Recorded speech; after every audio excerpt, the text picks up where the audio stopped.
RN501 room number 501 আপনাকে যুক্ত করা হয়েছে। বলেন আপনি 501। হ্যালো, হ্যাঁ, ভালো বলেন। আছেন ভাই? হ্যাঁ, ভালো আছি। আশা করি ভালো আছেন? আপনিও ভালো। বলেন তাহলে। ভাই আজকে প্রায় ম্যাক্সিমাম ২ বছর পরে আজকে আপনি আমাদের ভাই একটু জয়েন জোরে করলেন। বলতে হবে। আপনার কথা বোঝা যাচ্ছে না। বলছি প্রায় আজকে ২ বছর পরে আপনি আজকে আমাকে ১ম ফার্স্ট জয়েন করলেন। আচ্ছা। ঠিক আমি আছে, খুবই ভালো। প্রতিদিনই আপনি জয়েন শুনি হয়েছেন, খুবই ভালো এবং কথা। বলেন। করার চেষ্টা করি। কিন্তু স্টেজ ফাঁকা থাকে না, পূর্ণ থাকে। আবার অনেক সময় উম স্টেজ খালি হলেও আপনি হয়তো সবাইকে যুক্ত করছেন বা আমাকে যুক্ত করেন না। এরকম অবস্থা। আচ্ছা। ঠিক আছে ভাই, এরকম তো হইতেই পারে। বলেন তাহলে কি বলবেন সেটা বলেন। এখন আমার প্রশ্ন হচ্ছে এই আল্লাহ বা সৃষ্টিকর্তা বা ঈশ্বর ভগবান যেই হোক, এরা মানে আমরা একেকজনে একেক নামেই তো ডাকি। কিন্তু মূলত আ কেউ সবাই একজনই মনে করে, তাই না? না, সবাই তো একজন মনে করে না তো ভাই। কারণ একেকজনের ক্যারেক্টার একেক রকম। যেমন সবাই আলাদা, আল্লাহর আলাদা মনে ক্যারেক্টার করে। একরকম। আল্লাহর ক্যারেক্টার একরকম। তারপর শিবের ক্যারেক্টার আরেক রকম। খ্রিস্টানদের যে মানে ঈশ্বর আছে এটার ক্যারেক্টার আরেক রকম। একজন মনে করে না। একেকটা ধর্ম যেই অঞ্চলে জন্ম হইছে সেই অঞ্চলের ক্যারেক্টারটা বহন করে। সেই অঞ্চলের যাই হোক, মানুষের চরিত্রটা বহন করে। এখন তারপরেও যাই হোক আমি মনে করি ধরেই নিলাম একজনেই বা বিভিন্ন জনেই মনে করি।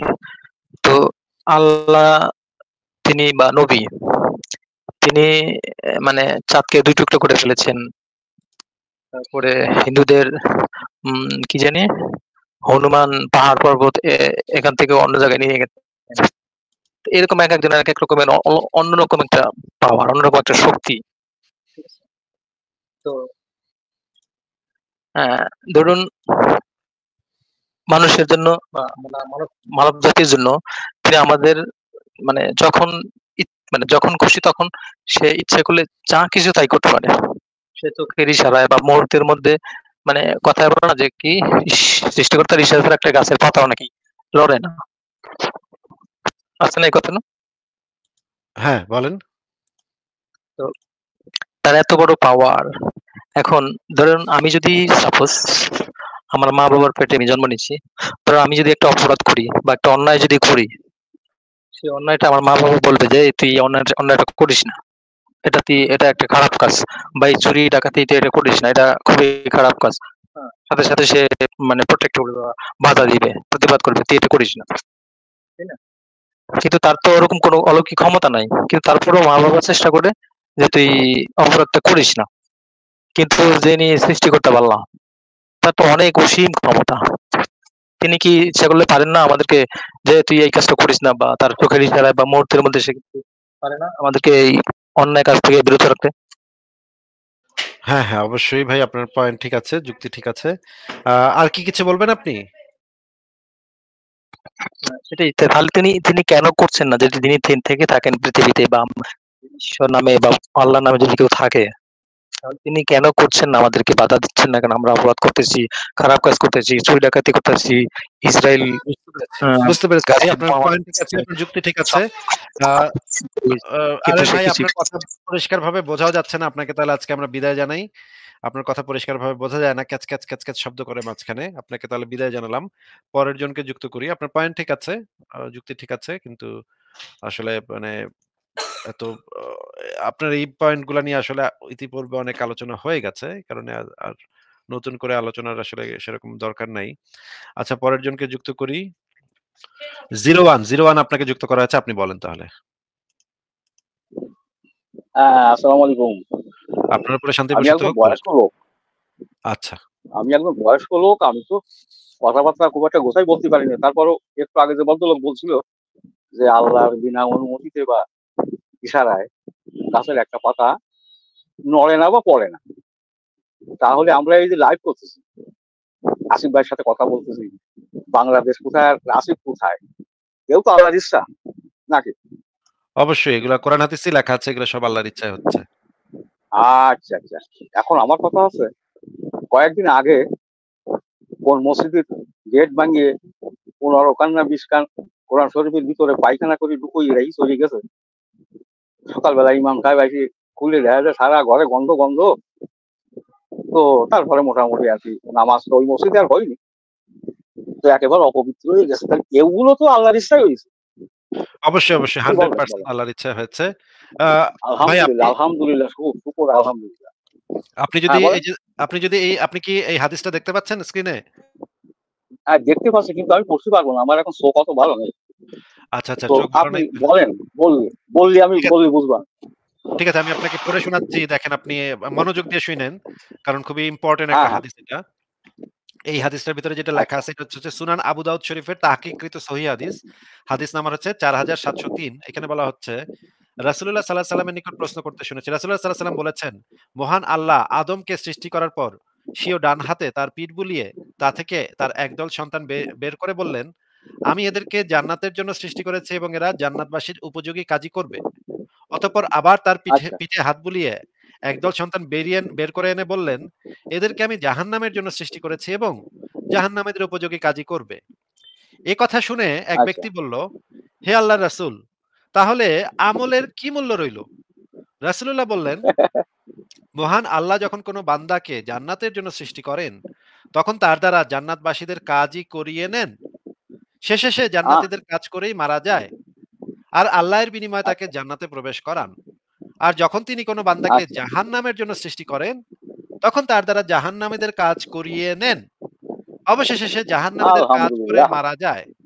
অতঃপর এজন্য তিনি তাকে জাহান্নামে প্রবেশ করান।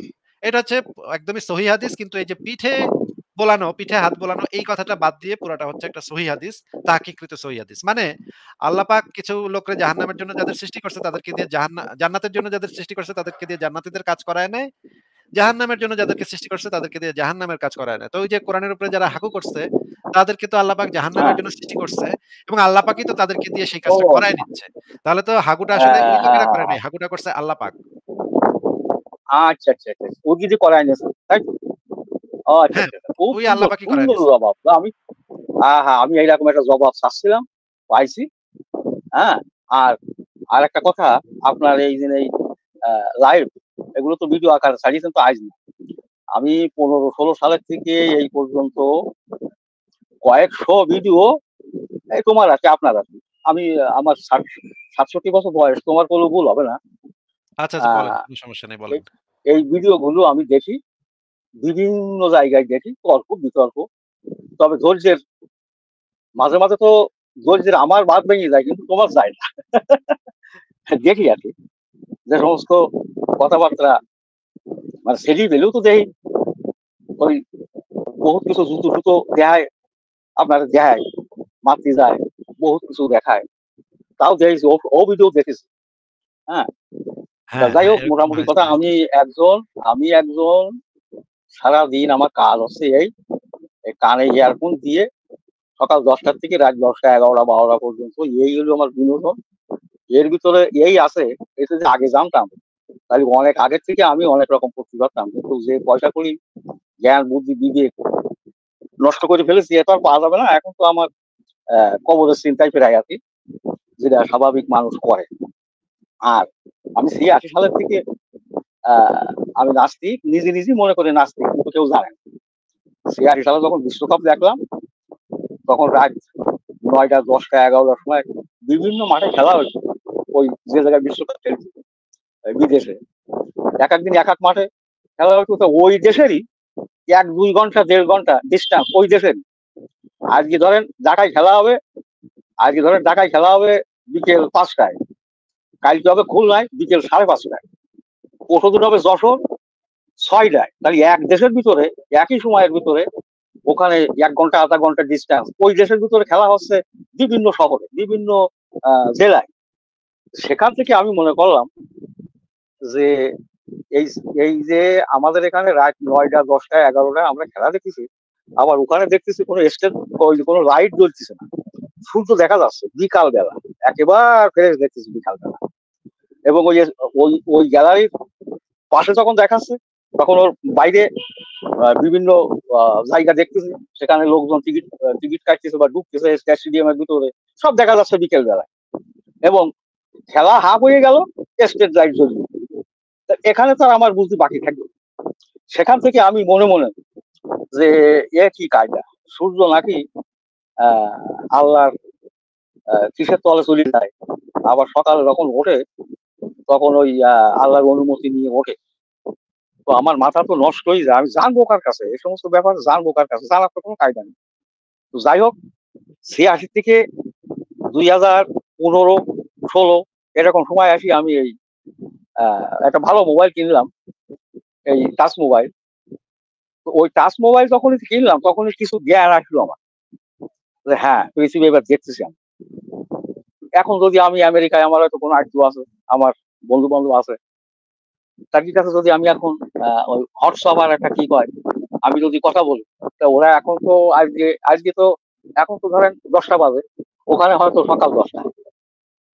এখন এই মধ্যে যাই এই সেজদা করতেছে, সেই কনে যাই আর কি, এই কোরআনে আছে, এগুলো নিয়ে আমি এই যে 88, 86 এই সময় থেকে আমি 15 সাল পর্যন্ত আমার মাথা নষ্ট ছিল। এই মোবাইল আসার পরে তো মোটামুটি আমি খানিকটা স্বস্তি পাইছি, যে সমস্ত সব ভুয়া, এসব মিথ্যা বানোয়াট, এ সমস্ত আজ থেকে 1450 বছর আগে এরা কি মানুষ ছিল? আমার এই 67 বা 66 বছর বয়সের ভিতরে এই যে পরিবর্তন, এই আমি যখন ছোট ছিলাম তখন আমি তালের কথায় কয়লা গুলিয়ে তালের কথায় আমার আব্বু আমার নিজে আছে আমার অ আ 1 2 এ সমস্ত আমি শিখেছি এই সেই দিন, মানে আমি কয়দিন আগে, ধর আজ থেকে 40-45 বছর আগে না, তখন আমি ছোট ছিলাম, কি 50 বছর আগে আমি ছোট ছিলাম, 2 3 4 পড়তাম।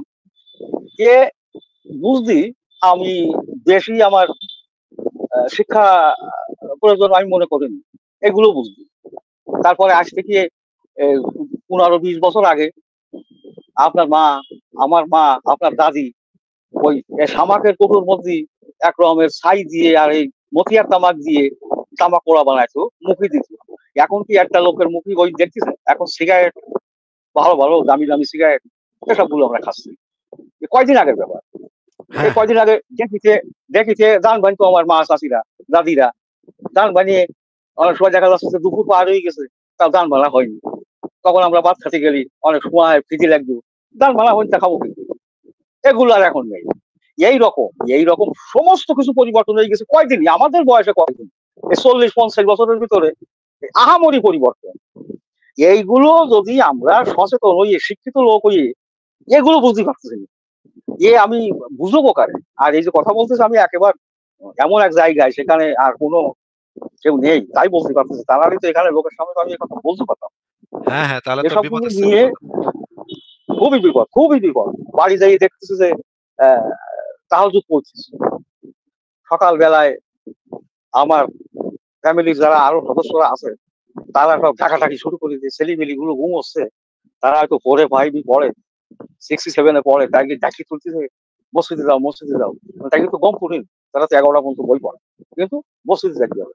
এই নিয়ে এত সমস্যা, আর সভা সমিতি, এত মশলা মাসাইল, এই রোজার মাসে শেষ 10টা কি করতে হয়, মসজিদে থাকতে হয়, কি একটা নাম কয়, সেখানে প্রতি বাড়ি থেকে একজন যাকে, এই সব। হ্যাঁ, আগে মিলাদ ছিল, বহুত কিছু ছিল, এখন সে মিলাদ ছিল উঠে গেছে। কেউ মারা গেলি খানা হতো, মেজবান হতো, মা মরে গেলি, বাপ মরে গেলি, চাচা মরে গেলি, দাদা মরে গেলি, এখন সে খানা সব বাদ। পরিবর্তন হতে আর কিছু নেই। জিরোমান ভাই, আমরা আমাদের আরেকজন বয়স্ক অতিথি আছেন, ওনাকে ঠিক আছে আপনিও বলেন। না, আপনিও বলেন। মোল্লা ভাই, আপনি কি কথা শুনতে পাচ্ছেন? মোল্লা ভাই, আসসালামু আলাইকুম। মোল্লা সাহেব, আপনি কি কথা শুনতে পাচ্ছেন? জি, হ্যাঁ, আমাকে শোনা যাচ্ছে ভাই? হ্যাঁ, শোনা যাচ্ছে। আমাকে কি শোনা যাচ্ছে? হ্যাঁ, একদম পরিষ্কার শোনা যাচ্ছে। বলেন, আপনার কি বলার আছে, বলেন ভাই। তো হ্যাঁ, তো ভাই, এই যে আমি বলতে চাচ্ছিলাম কি, যে একটা লোকের জন্য, এই সারা পেডোফাইল মোহাম্মদের জন্য একটা ফিলিস্তিনীয় গন্ডগোল, ওই যদি না বলতো যে আমি আওয়াজ করতে গেছি উম্মে আনির ঘরের থেকে, তাহলে কিন্তু আজকে ইসরায়েলে এগুলো গন্ডগোল হয় না। সারা পৃথিবী এই একটা লোকের জন্য আজ অশান্তি, এটা কি মানুষ বুঝতে পারে না? হ্যাঁ, সেই যে এক রাতে উম্মাহানের আপনার ঘরে মোহাম্মদ গেল, ওই গিয়েই তো বিষয় এই ঘটনাটা ঘটাইলো। তারপর তো এখনো পর্যন্ত সেই গ্যাঞ্জাম এখনো চলতেছে। গাজাতে এখনো প্যালেস্টাইনে যে চলতেছে এই ঘটনা, সেগুলো সবগুলোর দোষ তো ওই যে ওই রাতে উম্মাহানের ঘরে গেছিল এর জন্য। ওই যা বিনোদন করিচ্ছে, আর আজকে এই 1400 বছর থেকে পৃথিবীর মানুষ এই মোহাম্মদের জন্য কষ্ট করতেছে। হ্যাঁ, কত লক্ষ লক্ষ কোটি মানুষ এর জন্য মারা গেছে। হ্যাঁ, এরা কি মানুষ বুঝে না ভাই? হ্যাঁ, হ্যাঁ, আমরা তো বুঝি। জিরোবান ভাই, আপনি কি বলেন এই বিষয়ে? যে এই যে উম্মাহানের ঘরে যে মোহাম্মদ গেল ওই রাতে, এইটারে ঢাকা দেওয়ার জন্যই তো মেরাজের গল্পটাও দিল। এখন তো এই গ্যাঞ্জাম তো এখনো চলতেছে এটা নিয়ে। এরা জ্ঞান এখন এসবগুলো শুনিয়ে বুঝি মানুষ তো আপনার ওই জন্য সোনা যাচাই করে না, সোনা অ্যাসিড দিয়ে। এখন আপনি যদি অ্যাসিড দিয়ে যাচাই না করেন, তাহলে আপনাকে ওই বোরন্স দিয়ে দেবে, আপনার লোহা দিয়ে দেবে, আপনার তাই নিয়ে ব্যবহার করতে হবে, 2 দিন পরে কালো হয়ে যাবে। আপনি তো ভালো স্বর্ণকারের কাছে গেছেন না গেলে আপনি বলবেন কি করে? আপনার একটা গহনা বানালেন 5,000 টাকা দিয়ে, আপনারা দিয়ে দিলে লোহা, আপনার দিয়ে দিলে সীসা, আপনার দিয়ে দিলে তামা। আপনি যদি ভালো স্বর্ণকারের কাছে না যান, তাহলে আপনার ওই জিনিসটা শোনায় কি লাগবে না লাগবে, কি কোনটা শোনা কোনটা কি, সে তো সেইটি বুঝিয়ে তারপরে আপনার কাছে বিক্রি করবে বা আপনার জিনিস দেখিয়ে দেবে। এ তো সহজ ব্যাপার। আপনি এ সমস্ত গুলো এই হ্যাঁ, আসিফ হাদিসে ভাই, আপনি অকথ্য কথাবার্তা। হ্যাঁ বলেন হ্যাঁ, মোল্লা ভাই বলেন। বলেন, বলেন মোল্লা ভাই। ইয়া ফারাজ ভাই নাই? ফারাজ ভাই মনে হয় একটু পরে হয়তো আসবে। ফারাজ ভাই আমরা একদিন আমার জানি না। শুনেন, আমি লাইভে ঢুকেছি আর ফারাজ ভাই আমার ব্লক করে দিল, বুঝছেন? বহুদিন, এই যে আজকে প্রায় 2-3 মাস থেকে আমি ব্লক হয়ে আছি, বুঝছেন? আমি কথাই বলতে পারিনি, ফারাজ ভাই আমার ব্লক করে দিল। কাক মনে করে ব্লক করে দিল আমি বুঝতে পারলাম না। ভুল হতে আচ্ছা, পারে। যাই হোক, আর একটা কথা বলি, ভুল করে হয়তো দিছে। শুনেন। মোহাম্মদের মা আমিনা যখন জন্ম দিল মোহাম্মদকে, বুঝছেন, আমিনা কিন্তু তার কলঙ্ক সন্তান মনে করেছে এবং 1 ফুট দুধও দেয়নি মোহাম্মদকে, ঘরটা বের করে দিছে। হ্যাঁ, দেখেন, একটা মা একটা বাচ্চা পয়দা করার পর তার ভিতরে কি একটা অভিযোগ যে আমার এই ছেলে কলঙ্ক, আমার জীবনের কলঙ্ক। 1 ফোঁটা দুধও দেয়নি, আমিনা বের করে দিছে। হ্যাঁ, তারপরে মোতালেব ওই যে লাভের বয়ে দুধ খাচ্ছে, লাভের বয়ে ক্লিয়ার দিছে যে এই বাচ্চাকে একটু দুধ খাওয়া, তাতে মারা যাবে। লাভের দাসির দুধ খাইছে, লাভের দাসির। লাভের দাসী না বউ নাকি আর কি, তার দুধ খাইছে, যাই হোক, কিন্তু আমিনা দেয়নি। তাহলে তাহলে আমিনা এই মোহাম্মদের উপর কত রাগ, চিন্তা করেন। এবং তাকে একদিনও সে কাছে নেয়নি, তাকে 2-3 বার দিবে যাচ্ছে হালিমা, কিন্তু সে নেয়নি। বলেছে আমার সন্তান, তার প্রমাণ কি? হ্যাঁ, তোমার তো মোহাম্মদের বয়সে আরো 2 জন আছে। হ্যাঁ, তো কোনটা আমাকে দিচ্ছ? এই এই এগুলো কৈফিয়ত দিয়ে সে লাইনি মোহাম্মদকে, কিন্তু একদিনও আমিনা একটা মেয়ের, মনে করেন স্বামী মারা গেছে, ছেলের উপর ভরসা করে তার থাকা উচিত। সে ছেলেকে সে রেখে সে বড় হলে তার উপর ভরসা করা উচিত, কিন্তু আমিনা কিন্তু এটা করেনি, তাকে কলঙ্ক মনে করতো, যেটা আমার জীবনের কলঙ্ক। পুরাই ঠিক আছে। তারপরে ঠিক সে আছে। এই পৃথিবীর হ্যাঁ, বলেন। যত গন্ডগোলেই মোহাম্মদ তলোয়ার দিয়ে সে ইসলাম প্রতিষ্ঠিত করেছে। তলোয়ার ছাড়া